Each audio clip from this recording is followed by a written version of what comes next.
Deep inside the steel hull of a massive ship, space is the most valuable currency.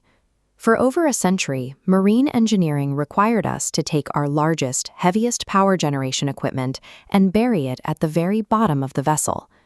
This traditional propulsion architecture relied on three distinct pieces of hardware: a massive internal electric motor, a long, heavy steel shaft piercing the hull to reach the water, and an external mechanical rudder positioned behind the propeller to steer the ship.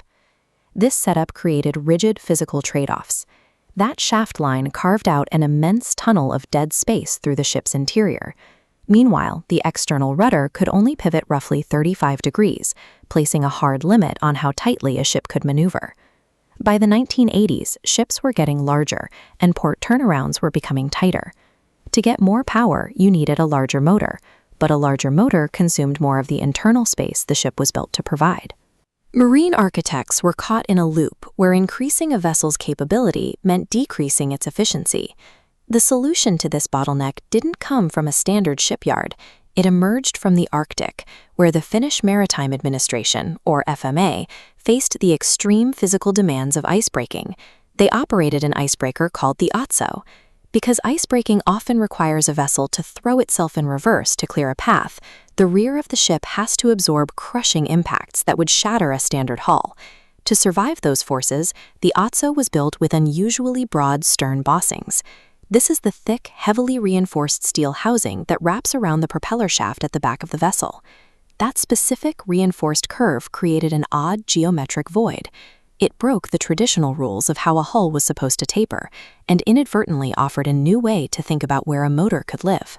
During a routine dry docking in the mid-1980s, an engineer from the FMA stood beneath the OTSO, staring at those wide, awkward steel bossings. Looking at that broad curve, he asked a specific question. If the hull is already wide enough to wrap around a motor, why keep the motor inside the ship? Why not build the motor to fit directly into that curve on the outside? This concept became the azimuthing podded drive, or Azipod. It moved the electric motor into a watertight, steerable capsule hanging beneath the stern, completely external to the ship's main body. This wasn't a change in motor technology, it was a change in motor placement. By moving the power unit into the water, the engineer upended a century of architectural rules.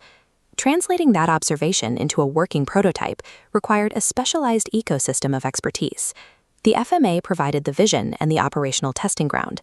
They partnered with the electrical engineering firm Stromberg, now part of ABB. Their job was to condense immense motor torque into a sealed, submerged capsule that could survive the pressure and the cold.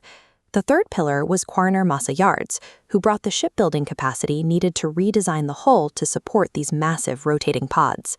The development moved at a relentless pace. The patent for the Azipod system was granted in 1987. By 1989, the first 1.5 megawatt prototype was already in the water on the vessel Saley. In under 10 years, a single observation in a dry dock had been transformed into a functional propulsion system, proving that rapid shifts in technology are often the result of tightly focused, cross-disciplinary collaboration. This spatial inversion unlocked three benefits. First, deleting the internal shaft line reclaimed massive interior volume for cargo space. Second, the rotating pod directs thrust exactly where needed. The motor replaces the rudder entirely, no longer just driving forward. Finally, removing the mechanical shaft connection eliminated the heavy, structural vibrations that traditionally plagued large vessels at high speeds, creating a much quieter ride. These traits, extra space, total maneuverability, and smooth operation, turned a technology built for Arctic ice into the standard for the world's largest luxury cruise vessels. Podded propulsion in global shipping didn't start with a boardroom plan to build luxury liners. This shift grew from an engineer looking at a dry-docked icebreaker, questioning the most basic rule of ship design, that the motor belongs inside. Scaling that initial 1.5 megawatt prototype into the 14 megawatt systems that power today's fleets required a complete rethink of motor cooling and electrical distribution. We will look at that technical evolution in the next episode. Real engineering breakthroughs often start exactly like this. They don't come from inventing a better part, but by looking at an old problem from a perspective that everyone else has simply accepted as a default.